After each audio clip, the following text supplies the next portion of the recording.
미국에서도 지금 뭐 NCND 하고 있어요. 우리가 갖겠다 하니까. 왜냐하면 핵무기를 실은 잠수함을 일단 물속에 집어넣으면 미국도 위협이 되거든. 네. 그러니까 우리가 앞에서 막아주겠다. 결국은 우리도 핵 추진 잠수함을 가져야 된다. 저는 항공모함보다 이게 더 중요하다고 생각하거든요. 우리가 핵 추진 잠수함을 갖는 그 순간부터 우리를 대하는 태도가 우리 주변국들이 달라질 겁니다. 그러면 이제 다시 좀 돌아와서 북한을 좀 봐야 될 것 같아요. 북한의 바다 전쟁이 일어난다면 어떻게 대응을 해야 하는 것인지, 북한은 지금 어디까지 해군력이 올라와 있는지 이것도 한번 좀 살펴볼까요? 작게 5027에 보면은 좀 전에 얘기했잖아요. 미군이 와서 다 해준다는 이런 개념이 있다고. 그렇기 때문에 미군이 주둔하는 그렇게 걱정은 안 하는데 지금 북한은 핵무력 완성했다고 2번에 걸쳐 선언했어요. 2017년도에 하고 또 최근에 작년도에도 완전히 완성했다. 뭐 이렇게 했는데 지상에 있는 핵무기를 이제 물속에 감춰야 돼. 네. 그래야 이제 미군 우리는 타겟들을 다 가지고 있어요. 우리는 전쟁이 일어나면 한 700~800개를 가지고 있다고. 그걸 먼저 공격하는 거예요. 육상에 있는 어디를 공격해요? 핵무기 시설부터 공격할 거 아니에요. 그렇기 때문에 그것을 항상 두려움을 느껴요. 우리 항공기 뭐 F-35 이런 거 뜨면 긴장하지. 안 보이니까 떴다는 거면 알지. 뭐 내이 안 잡힌 레이더에.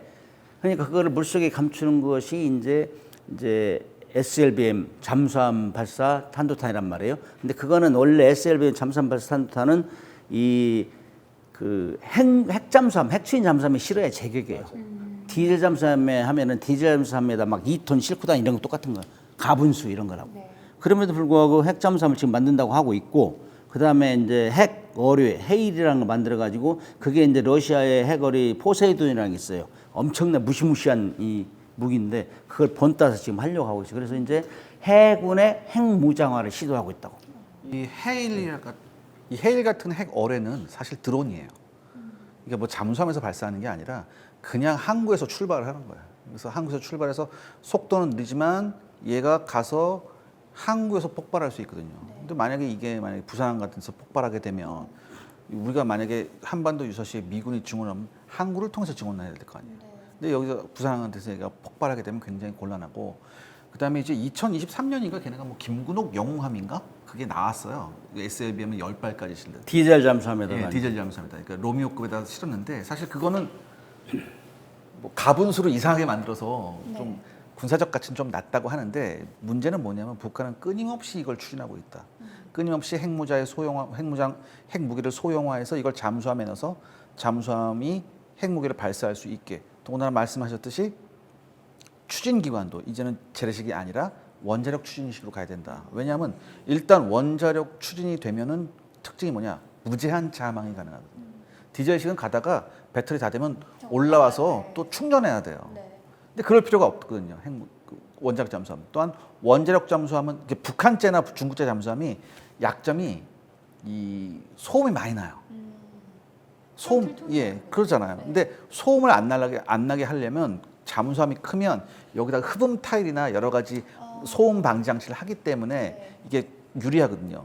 근데 재래식 잠수함 가지고 이렇게 잠수함을 크게 못 만들지만 원자력 추진 잠수함이면 잠수함 사이즈를 키울 수 있어요. 굉장히 좋거든요. 그렇기 때문에 북한이 이걸 끊임없이 할 거다. 우리가 가끔은 북한의 기술력에 대해서 좀 폄하를 하지만 얘네는 자기네 국가 역량의 모든 걸 여기다 다 쏟아붓는 애들이에요. 이걸 생각해야죠. 그래서 이제 잠수함 하면은 핵 추진 잠수함, 원자력 추진 잠수함 이게 이제 같은 얘기 같은. 동력을 우라늄을 사용해서 원자로를 가동시켜 가지고 거기서 이제 증기를 내뿜어서 그걸로 이제 프로펠러까지 돌리는 이런 역할을 하는 건데, 거기에는 핵 추진 잠수함 또는 핵 원자력 추진 잠수함 이렇게 하는데 줄여서 핵 잠수함, 원자력 잠수함 이렇게 얘기한단 말이에요. 다 같은 얘기예요. 핵무기를 싣고 다니는 잠수함을 전략 원자력 잠수함, 전략 핵 추진 잠수함 그래요. 핵무기를 싣고 다니지 않는 거를 공격 핵 추진 잠수함, 공격 원자력 잠수함 그렇게 얘기를 하는데, 북한은 지금 조금 전에 말씀하셨지만은 그 김군옥함 디젤 잠수함에다가 가분수처럼 이제 핵무기를 싣고 다니려고 해요. 근데 그거는 어떻게 막느냐?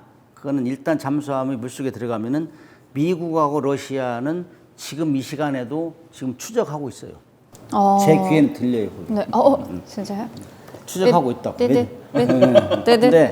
왜냐면은 이제 냉전시에 미국하고 러시아하고 그다음에 그 영국, 프랑스 이런 배들이 나토권 배들이 러시아의 핵무기를 싣고 다니는 잠수함 출항하면 인공위성 보고 있다 알려줘요.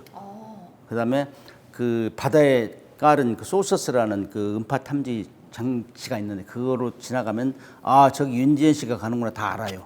거기에 이제 녹음이 다 있어. 그래서 그런 것들을 다 가지고 워닝을 해준다고. 지금 핵무기 실은 잠수함 나간다. 그러면 그때부터 추적해. 못 쏘게. 그게 전술이야. 그게 이제 어디에 나오냐면요. 냉전이 끝나고 뉴욕 타임즈에 연재했던 게 있어요. 더 브라인드 맨스 브러프 장님들 음모라는 얘기인데 거기에 이제 그 핵무기를 추적하는 그 잠수함 승조원들 도청하는 사람들 이런 사람들 증언을 해서 만들어진 거야. 그래서 막 센세이션 이렇게 했다고.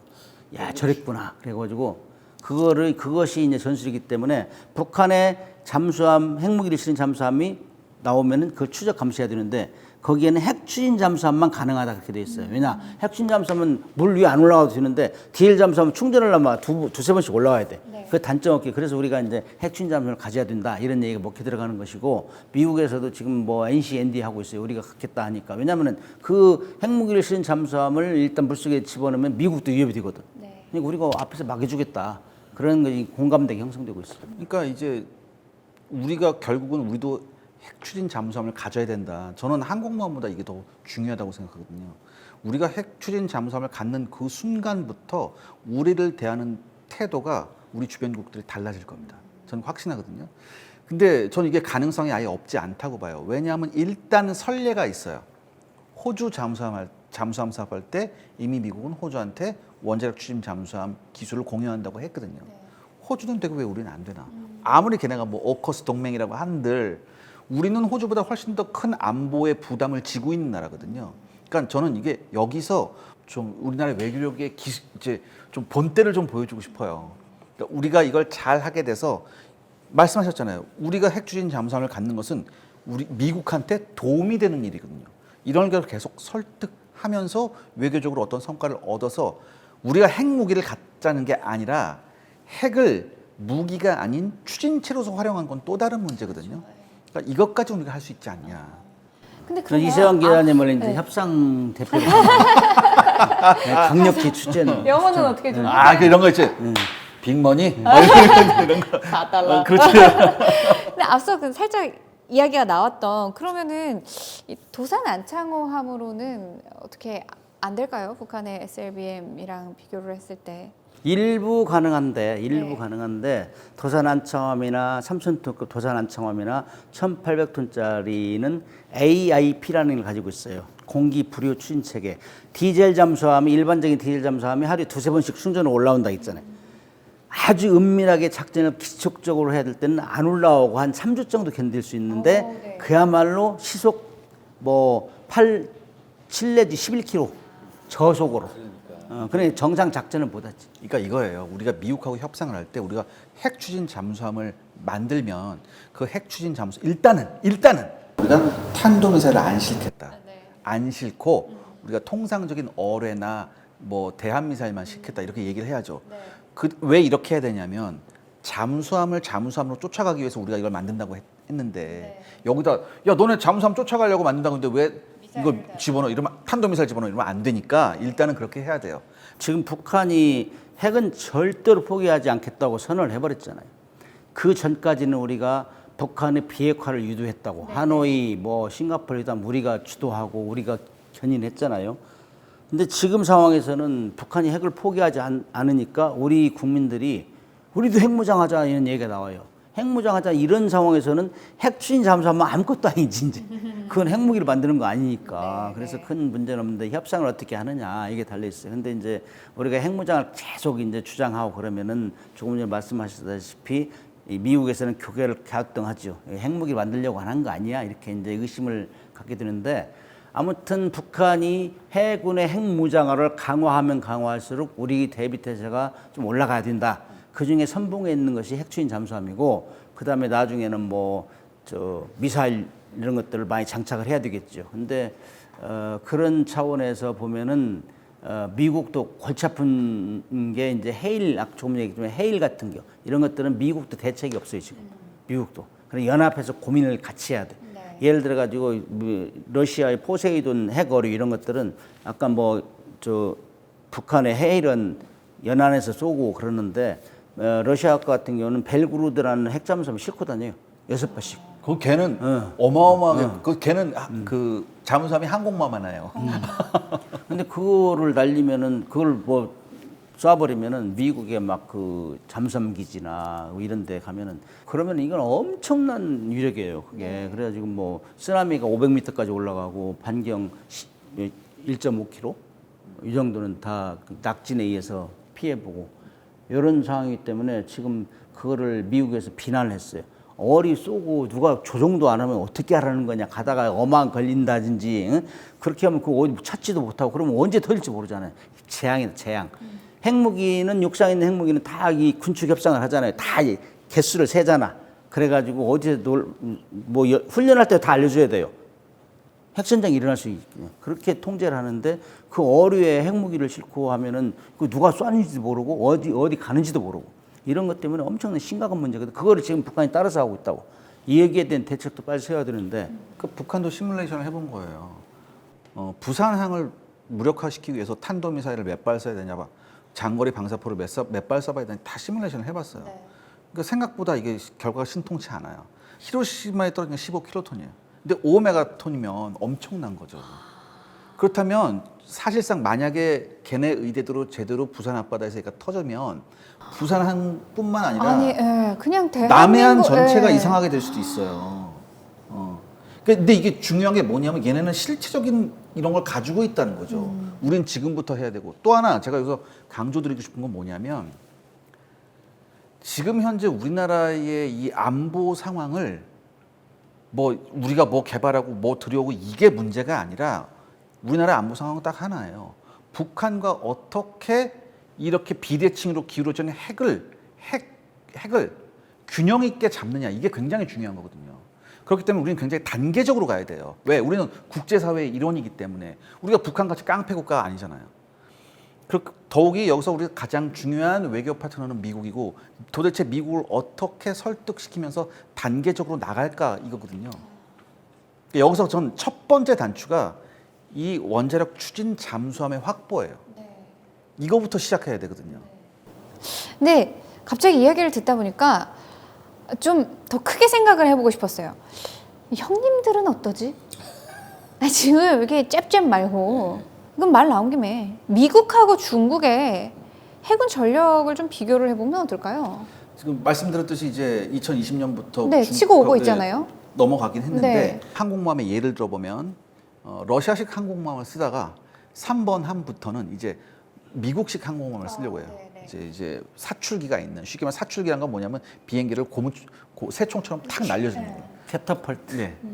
이제 이런 걸 가지려고 하는데 이 첫 번째 사출기 있는 항공모함을 내놨는데 얘가 좀 문제가 있어요. 사출기 하려면 전기가 엄청나게 잡아먹어요. 중국이 만든 항공모함 안에 만든 여러 가지 추진 시스템, 발전기 시스템이 그걸 감당 못하는 것 같아요. 그래서 그런 전문가들이 많이 지적을 하거든요.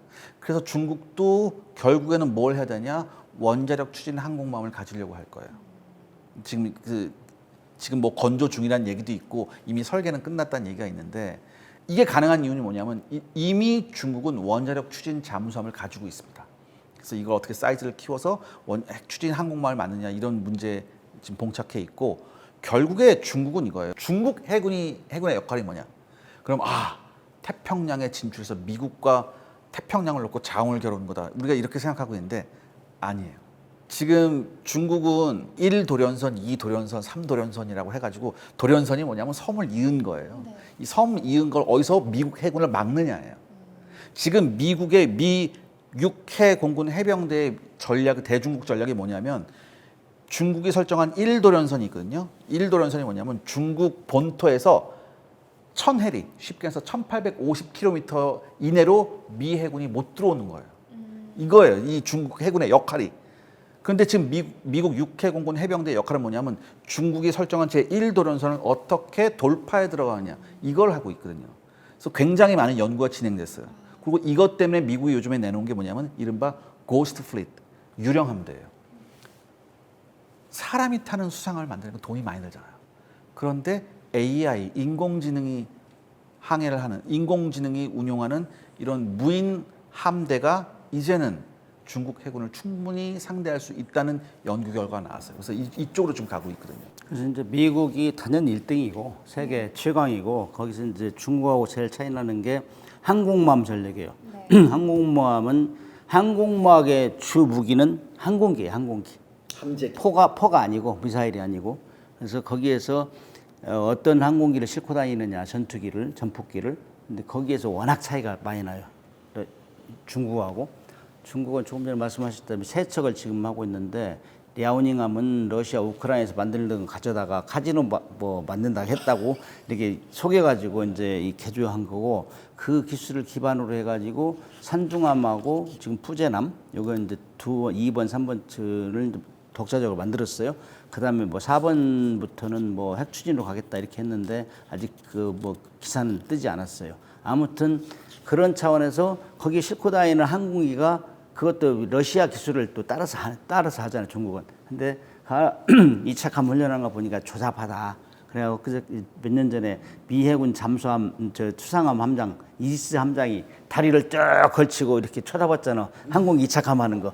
가소롭다 이거지, 가소롭다. 네, 그렇게 우습게 알아요. 그러나 이제 그거를 능가하기 위해서 이제 뭐 등펑 21, 등펑 26 이런 미사일, ASBM이라고 Anti-Ships Ballistic Missile이라고 하는데 해안에 배치해가지고 항공만 못 오게 하는 거예요.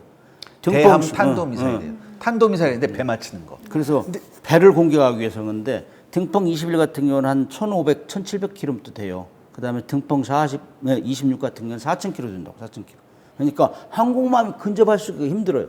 근데 이게 탄도미사일로 배 맞추는 게 쉽지 않을 텐데. 쉽지 않은데 인공위성이 워낙 많으니까 그런 이제 그거 실시간 추적이 가능하니까 그런 전략을 세우는 거고 그래서 항공모함이 접근하기 힘드니까 그 고가의 항공모함이 미사일 몇 방 맞고 쓰러지면 안 되죠. 그래서 격침되면 안 되기 때문에 그거를 멀리 이제 스탠오프 멀리 떨어져 있고 맨 앞에는 이제 그 아까 얘기한 고스트 유령 함대 사람 안 태우고 무인 함정 이런 거를 맨 앞에 배치하고 분산 배치한다. 분산 한꺼번에 있으면 미사일 뭐 엄청나게 공격하면 다 격침되니까 그래서 분산 그리고 정보를 하는 배가 얻으면 그걸 다 알려주는 거예요.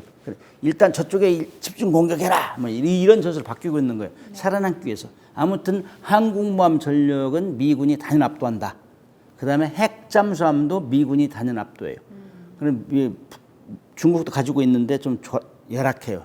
그럼에도 불구하고 그거를 능가하기 위해서 엄청나게 노력했다고. 1995년도에 이제 그 대만 양안 전쟁이 일어날 뻔했어요. 그때 이 미군 항공모함 두 개 전단이 가서 대만을 에워쌌다고. 중국 오지 마.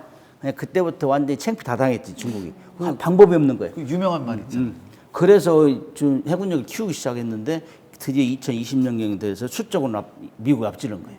그때 중국 공산당 지도부에서 중국 해군한테 강력하게 요구합니다.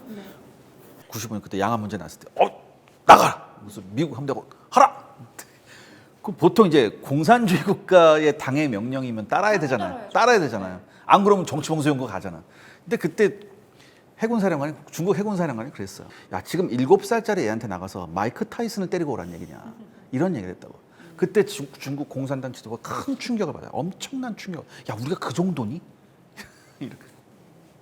그럼 다시 이제 국내로 돌아와서 러시아의 모스크바함이 미사일 한 방에 침몰된 사건이 있었었잖아요. 그럼 과연 우리 해군 함정은 이런 거에 있어서 잘 대비가 되어 있는지, 우리는 이런 문제가 없다고 확신할 수 있는지. 러우 전쟁에서 네. 가장 치욕적인 사건이 그거예요. 모스크바함은 러시아의 기함이 기함. 흑해함대 기한. 흑해함대 기함인데 이 배는 자기들이 얘기할 때 가장 무기가 많이 실린 거예요.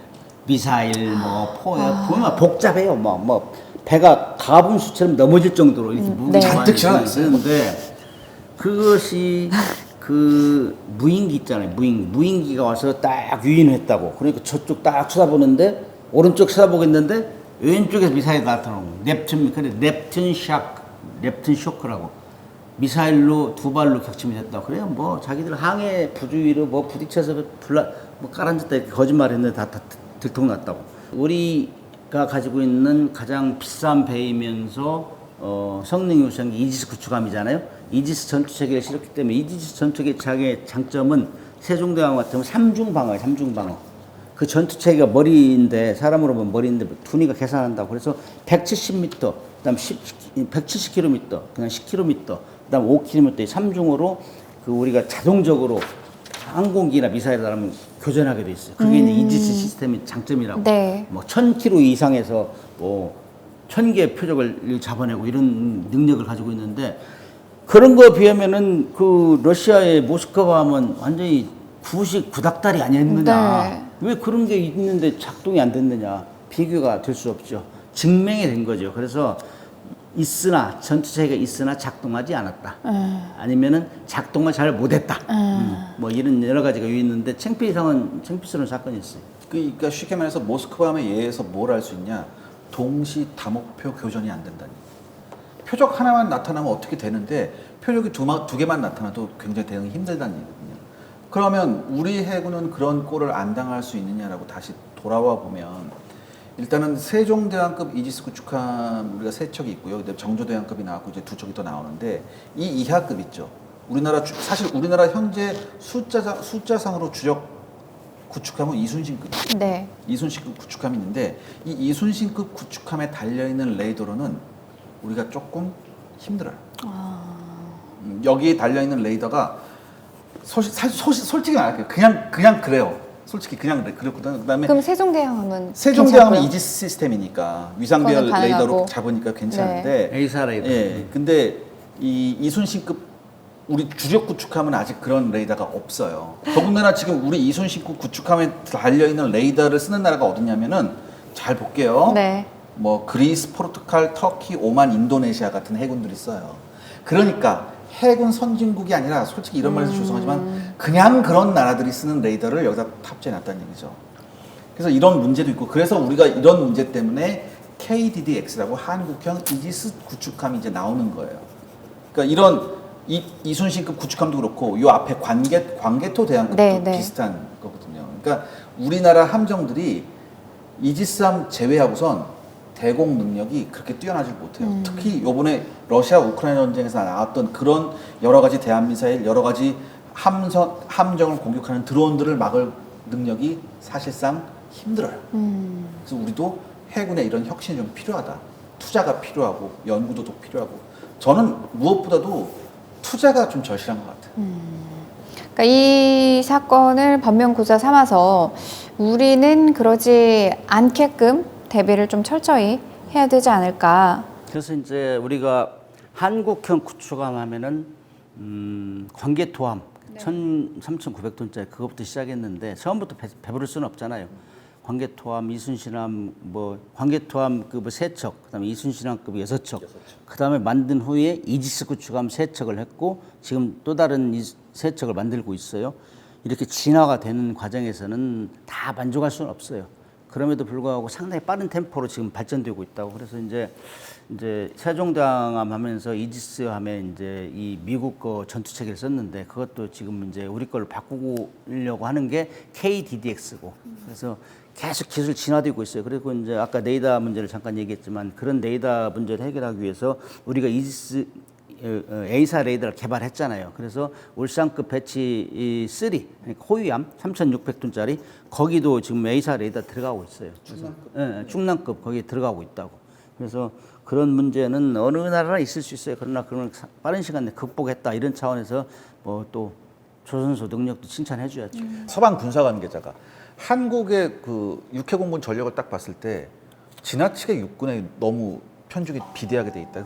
그리고 한국의 국격에 걸맞지 않게 해군력의 건설이 상당히 자기들 생각보다 10년 늦었다는 얘기를 많이 하고 있어요. 하긴 우리나라는 사면이 바다로 둘러싸여 있고 서해와 동해를 잇는 남해도 가지고 있다 보니까 해군력이 타 국가에서 봤을 때는 저 정도 위치에 있으면은 꽤 높아져 있어야 되는 거 아닌가라고 생각을 할 수 천명이 있군요. 바다에 있는 나라. 네. 그럼 해양으로 진출해야 역사적으로 부한 나라가 됐잖아요. 영국이나 영국, 스페인 뭐 이런 데가. 그럼에도 불구하고 우리는 해양 국가이면서도 우리가 뭐 해안선 길이도 15,000km로 한 10위권이 돼요. 섬도 아까 필리핀 얘기했지만은 우리가 3,348개더라고. 예, 그래 그게 세계 4위래 4위. 그만큼 돼 있고 그다음 우리 물동량 99.7%가 바다를 통해 들어오잖아요. 거기 뭐 말라카 해협 이런데 마구 우리 원유 수송을 넘어서 우리 전쟁 못해요. 그렇기 때문에 엄청 중요한데 우리가 지금 해군력을 이렇게 많이 키우지 못하는 이유는 우리 한미 연합 작전 계획이 그렇게 돼 있다. 그리고 태풍권 3 이상 되면 4개의 항모 전단이 오고 미군의 병력이 69만 명까지 와요. 69만 명. 그러니까 우리는 그렇게 하면서 미군에서 우리한테 연합작계에서 말하는 거는 육군들은 병력은 한국에서 책임지시오. 육군 쪽은 나머지. 예, 그리고 공군하고는 우리 육군하고 공군하고 해군은 미군에서 적극 지원하겠다. 항모가 오잖아요. 그런 상황에서도 공군 전력도 오산하고 평택 저 군산에 있잖아요, 미군. 근데 해군 함정은 없잖아, 미 해군 함정은. 그거는 일본에 있는 걸 이제 쓰겠다는 이렇게 오키나와에 요코스카에 있는 요코스카에 있는 걸 쓰겠다는 거예요. 그런 것 때문에 우리 해군이 발전이 좀 더뎌 왔죠. 미군에 의존적이라. 그러나 이제 미군이 언제까지 있으리라 누구도 보장할 수 없는 것이고 그렇기 때문에 자주국방이라는 원래 외세의 도움 없이 스스로 막아내는 게 자주국방이거든. 그런 차원에서는 해군이 커야 된다. 그러나 이런 얘기할 때 항상 국민들한테 죄송스러운 건 문근식이 얘기하는 건 왜 돈 얘기만 해, 돈. 근데 그게 현실인데요. 엄청나게 돈이 많이 들어가니까. 저희 작전본부 대담한 세계지도 막판에 가면 항상 우리가 또 결국 투자를 해야 합니다. 근데 이거는 어쩔 수 없는 현실이고요. 좋습니다. 대한민국의 현재와 미래 해군력에 대해서 다양한 논의를 좀 나눠봤습니다. 해양을 매개로 한 위협의 성격이 갈수록 다양해지고 심화되고 있고 안보 불안정성 또한 가중될 전망입니다. 군사적 측면 물론 이동과 교역의 중심도 과거보다 더 바다로 옮겨가고 있죠. 우리의 해군력을 거듭 재정비해야 하는 이유가 아닐까 싶습니다. 다음 이 시간 더욱더 유익한 주제로 다시 찾아오겠습니다. 함께해 주신 여러분 고맙습니다. 매일 돈을 쓰는데 그 가치는 누가 정할까요? 정답은 슈퍼달러 슈퍼리치에 있습니다. 복잡한 공식은 빼고 투자 타이밍을 잡는 환율의 핵심만 담았습니다. 빠르게 변화하는 금융시장, 그 중심엔 언제나 환율이 있습니다. 오늘부터 환율과 썸 타볼까요?